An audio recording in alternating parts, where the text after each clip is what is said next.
Uma jovem enfermeira doou seu sangue para salvar a vida de um garotinho, sem saber que seu pai é um dos homens mais ricos do mundo. Ele mudou a vida dela. Amanhã no Hospital St. James, no Texas, parecia comum, mas estranha. Becky, uma enfermeira, de 24 anos, tinha acabado de retomar seu plantão sem saber o que lhe aconteceria. Eram exatamente 8 horas da manhã quando ela atendia um paciente, ajustando delicadamente o acesso intravenoso de um idoso, oferecendo um sorriso tranquilizador e uma suave palavra de conforto, quando as portas do pronto-socorro se abriram. Paramédicos atenderam às pressas um menino de 10 anos gravemente ferido em um acidente de carro. Ele estava perdendo sangue rapidamente e precisava de uma transfusão imediata de um tipo sanguíneo raro, o negativo. A necessidade era tão urgente que Becky, sem pensar duas vezes, se adiantou e ofereceu o seu. A sala inteira ficou em choque com seu ato altruísta de bondade. Momentos antes, Becky ajustava o acesso intravenoso de um paciente idoso, oferecendo um sorriso tranquilizador e uma suave palavra de conforto. O ritmo constante dos monitores cardíacos e as conversas abafadas entre os funcionários enchiam o ar.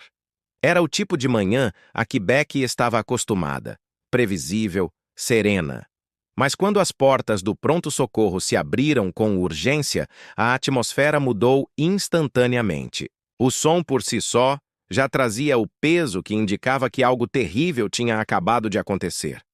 2 paramédicos, encharcados de suor e tensão, trouxeram um corpo pequeno e inerte, amarrado a uma maca. As roupas do menino estavam rasgadas, encharcadas de sangue, e seu rosto estava pálido, fantasmagórico. O médico sênior do pronto-socorro, Dr. Marcos, correu para a maca, gritando instruções para a equipe antes mesmo que a maca parasse completamente. Menino de 10 anos, traumatismo craniano grave, provável hemorragia interna, pressão arterial caindo rapidamente, o negativo, e não temos nenhum em estoque. Um paramédico relatou ofegante. Código vermelho. O Dr. Marcos chamou. Chamem o banco de sangue. Preparem a sala de trauma 3. O negativo. O pânico se espalhou pela equipe. Todos sabiam que o sangue. O negativo não era apenas raro, mas frequentemente escasso. À medida que a frequência cardíaca do menino começava a falhar, a sala parecia vibrar de urgência. Enfermeiros se apressavam para instalar soro intravenoso. Um residente tentava localizar veias que estavam colapsando mais rápido do que eles conseguiam reagir. Sem drama ou alarde, Becky deu um passo à frente. Sou o negativo, disse ela, com a voz calma, mas resoluta. Teste-me se precisar, mas tome o que puder por um instante. O quarto congelou. Becky, a jovem enfermeira que mal tomara um gole de café naquela manhã, conhecida por seus modos gentis ao lado do paciente, mas nunca colocada no centro do caos. Estava se voluntariando para dar um pedaço de si para salvar um garoto que ela nem conhecia. O Dr. Marcos olhou para ela, depois para o garoto, e tomou uma decisão em uma fração de segundo. Tipo e prova cruzada agora. Em poucos minutos, Becky estava em uma cadeira na sala ao lado, um técnico preparando seu braço enquanto outros lutavam para manter o garoto vivo. Seu sangue começou a fluir para a bolsa de coleta. Quente e vermelho, uma tábua de salvação se formando em silêncio. Ela não se encolheu, nem perguntou quem era o garoto. Apenas observou pela porta aberta, enquanto a equipe trabalhava furiosamente. O que ninguém naquela sala ainda sabia era que aquela criança frágil e quebrada, agarrada à vida, era Ethan Rhodes, filho único de Alexander Rhodes, um dos homens mais ricos do mundo. O nome Rhodes estava no topo de arranha-céus em Nova York, fundações em Paris e think tanks em Zurique. Mas naquele momento, nada disso importava. Ethan voltava de uma excursão escolar acompanhado por um motorista particular e um segurança. O plano era seguro, rotineiro, mas o destino tinha seus próprios planos. Um motorista de caminhão, distraído e em alta velocidade, avançou um sinal vermelho e bateu de frente no veículo. O motorista ficou inconsciente. O segurança, que havia soltado o cinto por um instante para pegar um brinquedo caído, sofreu a maior parte do impacto. Volta ao pronto-socorro, o sangue de Beck começou a correr pelas veias do menino. O monitor cardíaco, que momentos antes estivera à beira do silêncio, começou a se estabilizar. Sua respiração ficou menos irregular. Um brilho de cor retornou às suas bochechas. Ele está se estabilizando, anunciou o cirurgião de trauma. Preparem-se para a sala de cirurgia. Talvez tenhamos uma chance. O alívio tomou conta da sala como uma onda, mas ninguém relaxou. Ainda não. Beck sentou-se em silêncio enquanto uma enfermeira cobria o ferimento da agulha em seu braço e lhe entregava uma caixinha de suco. Sua mão tremia levemente enquanto o peso do que acabara de acontecer começava a se instalar. A equipe se movia ao seu redor como uma maré. Alguns dando tapinhas em seu ombro, outros apenas assentindo, suas expressões uma mistura de admiração e gratidão. Você nem perguntou quem ele era, disse uma enfermeira meio incrédula. Isso importa? Beck respondeu suavemente. Mas importaria. Bem acima do Atlântico, em um jato particular cruzando o céu, Alexander Rhodes estava a caminho de casa. Ele havia deixado Genebra poucas horas antes, após uma cúpula sobre investimento climático global. Seu assistente havia quebrado o protocolo de voo para lhe trazer a ligação. Seu filho sofreu um acidente. É sério. O mundo de Alexander se inclinou. Sua voz, sempre fria e autoritária, rachou. Conte-me tudo. Cada detalhe. Quando soube que seu filho precisava de sangue e que um estranho havia intervindo antes mesmo que os médicos pudessem ligar, sua respiração ficou presa. Encontre-a, disse ele. Seja ela quem for, custe o que custar, encontre-a. Ele tinha riqueza, poder, influência global, mas nada disso impediu seu filho de sofrer. Ninguém poderia voltar no tempo. Agora, a única razão pela qual seu filho ainda respirava era por causa de uma jovem que ele nunca conhecera. De volta ao Texas, Ethan foi levado para a sala de cirurgia. Beck não teve permissão para entrar na sala de cirurgia, mas esperou. Horas se passaram. Em certo momento, o Dr. Marcos saiu e lhe deu um breve sorriso. Ele não está fora de perigo, mas seu sangue fez a diferença. Você nos deu tempo. Naquela noite, Beck voltou para seu pequeno apartamento. Suas roupas cheiravam a antisséptico. Seu corpo doía. Ela não contou muita coisa à colega de quarto. Apenas que um garoto havia entrado e ela a ajudara. Ela não dormiu. Sua mente repetia o dia em loops. O rosto sem cor, o sangue. O momento em que o monitor começou a apitar continuamente de novo. Ela não tinha ideia de que seu nome já estava sendo falado e abafado nas salas de reuniões e nas alas do hospital, que sua foto, tirada por um discreto administrador do hospital, já estava a caminho de Alexander Rhodes. Ela não tinha ideia de que amanhã sua vida não seria mais privada. O sol da manhã mal havia nascido sobre o Texas, lançando um tom dourado sobre as janelas polidas do Hospital St. James. O mundo lá fora despertava lentamente. Corredores, caminhões de entrega, ônibus madrugadores. Mas lá dentro, algo mais se agitava. Um zumbido silencioso de expectativa percorreu os corredores do hospital, bem diferente da agitação matinal habitual. Sussurros flutuavam entre as enfermeiras na máquina de café da sala de descanso. Alguns médicos se reuniram perto do posto de enfermagem, excepcionalmente alertas. A notícia se espalhou como fogo. Alexander Rhodes estava chegando. Mas Beck não fazia ideia.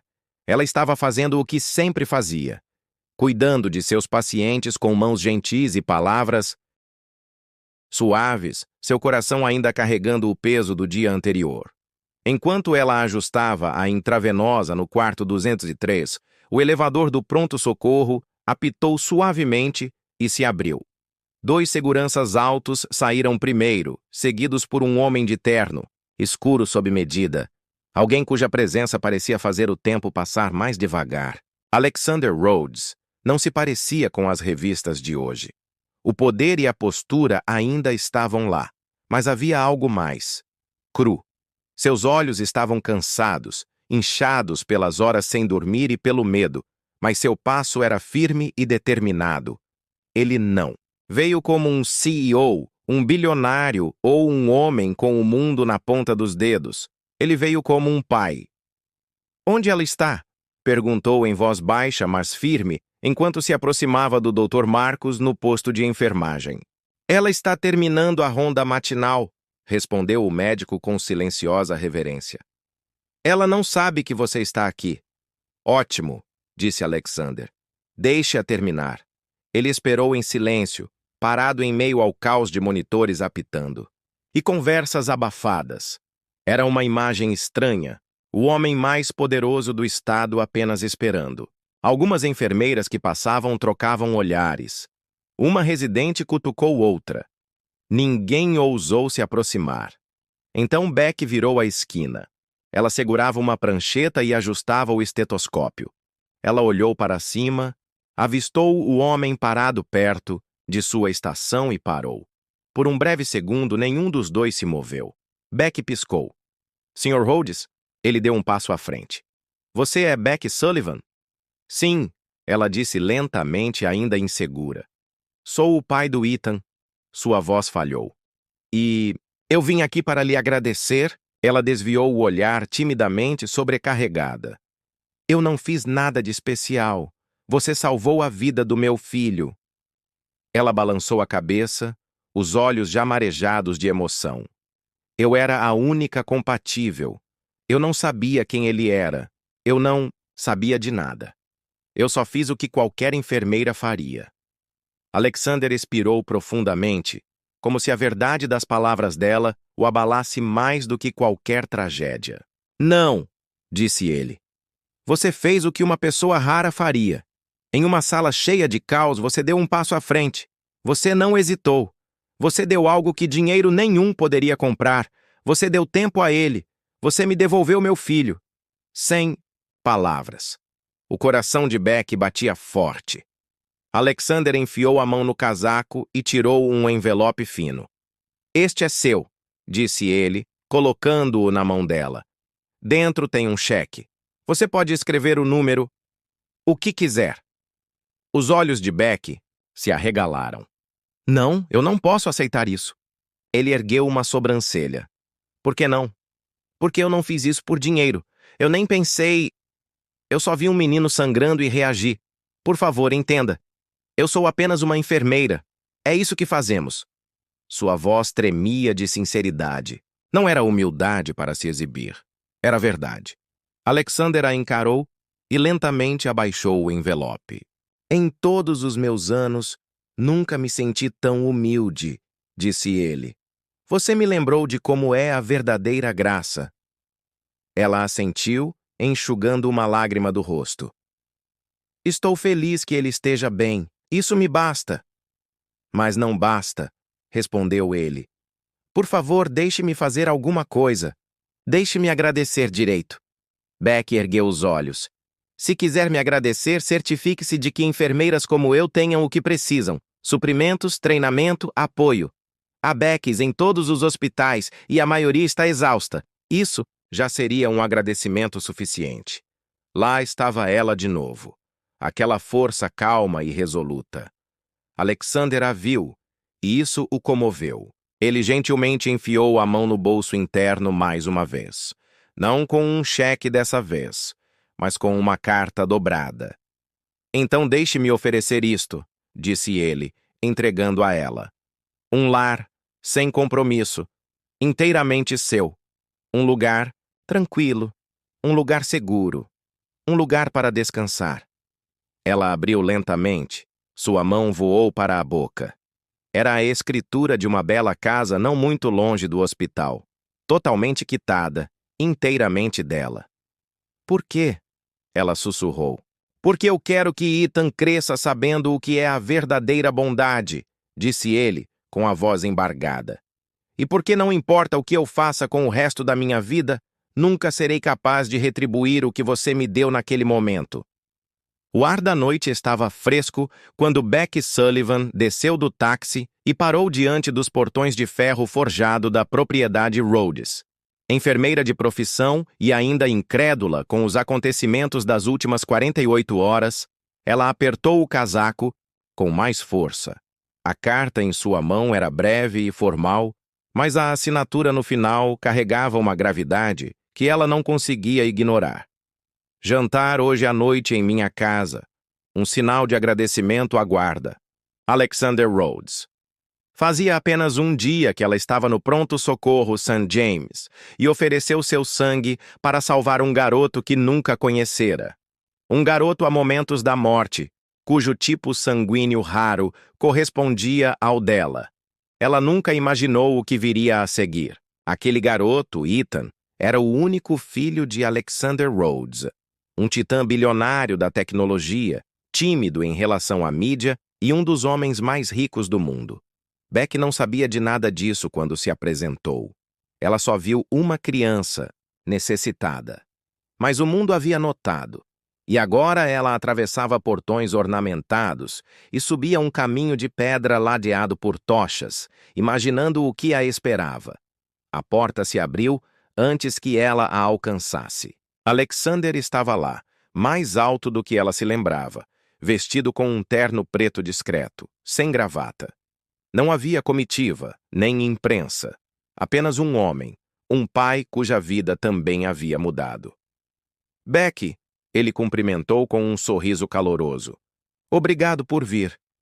Ela assentiu. Obrigado por me convidar. Ele gesticulou para dentro. Por favor, eu prometo, é só um jantar. Por dentro, a casa era de tirar o fôlego, mas não extravagante. Era elegante e de bom gosto, repleta de iluminação suave, obras de arte que sussurravam em vez de gritar e o leve aroma de alecrim e limão. Um chefe particular serviu uma refeição modesta, porém requintada, de 3 pratos. A conversa fluiu facilmente. Alexander era atencioso, surpreendentemente pé no chão, genuinamente interessado no mundo dela. Ele perguntou sobre sua família, como ela se tornou enfermeira, o que ela amava na profissão. Ela lhe contou sobre sua mãe, que a criou, junto com seus 2 irmãos, após a morte do pai, sobre sua dívida de empréstimo estudantil, os turnos dobrados que ela fazia para sobreviver, sobre como, mesmo exausta, ela encontrava alegria em ajudar as pessoas. Foi só na sobremesa, torta de pera com mel e expresso, que Alexander enfiou a mão no bolso do paletó e colocou um pequeno envelope branco na frente dela. Becky olhou para ele, insegura. O que é isso? Ele sustentou o olhar dela. Um agradecimento de um pai que se mostrou impotente no momento em que seu filho precisava ser salvo. Eu não pude fazer nada, mas você fez. Becky hesitou. Sr. Rhodes, Alexander. Ele corrigiu gentilmente. Ela disse, Alexander. Ele respondeu, eu não fiz isso esperando nada. Eu só... Ele era uma criança. Eu nem sabia quem ele era. Ele assentiu. É exatamente por isso que isso significa tanto. Ela abriu o envelope lentamente. Dentro havia um cheque visado. Os 100 UEMs. Becky piscou, olhou fixamente, piscou novamente. Isso não pode ser real. É, disse ele. Sem condições, sem condições. Use como achar melhor. Você me deu algo inestimável. Isso é apenas uma fração do que eu gostaria de poder retribuir. Naquela noite, Becky voltou para seu modesto apartamento e colocou o cheque na mesa da cozinha. Ficou sentada, olhando para ele por horas, ignorando as mensagens de colegas de trabalho sobre o gesto do bilionário. Naquele momento de silêncio, ela pensou em sua mãe, há muito falecida. Nas noites na escola de enfermagem, em pular refeições para pagar o aluguel. Em cada paciente cuja mão ela segurou em meio a lágrimas ou dor. Ela fez uma escolha. O dinheiro seria um começo, não uma fuga.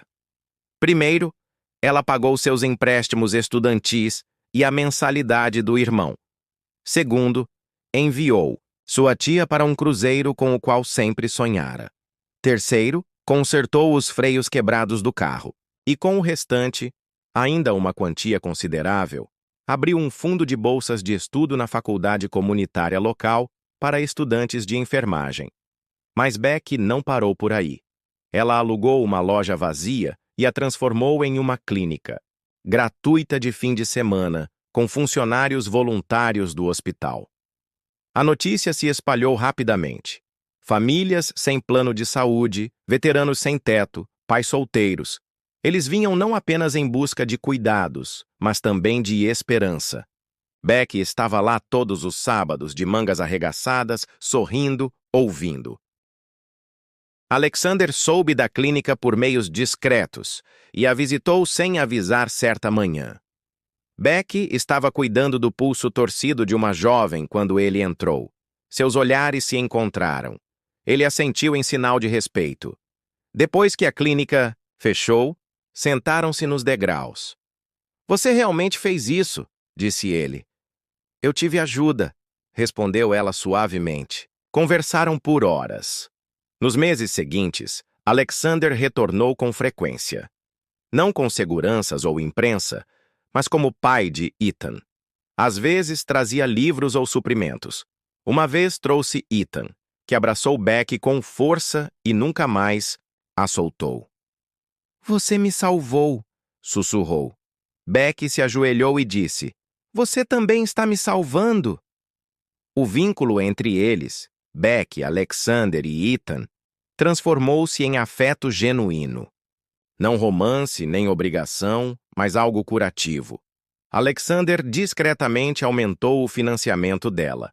Quando ela hesitou, ele lhe disse, "O que você está fazendo deveria existir em todos os lugares, e eu tenho os meios para fazer acontecer."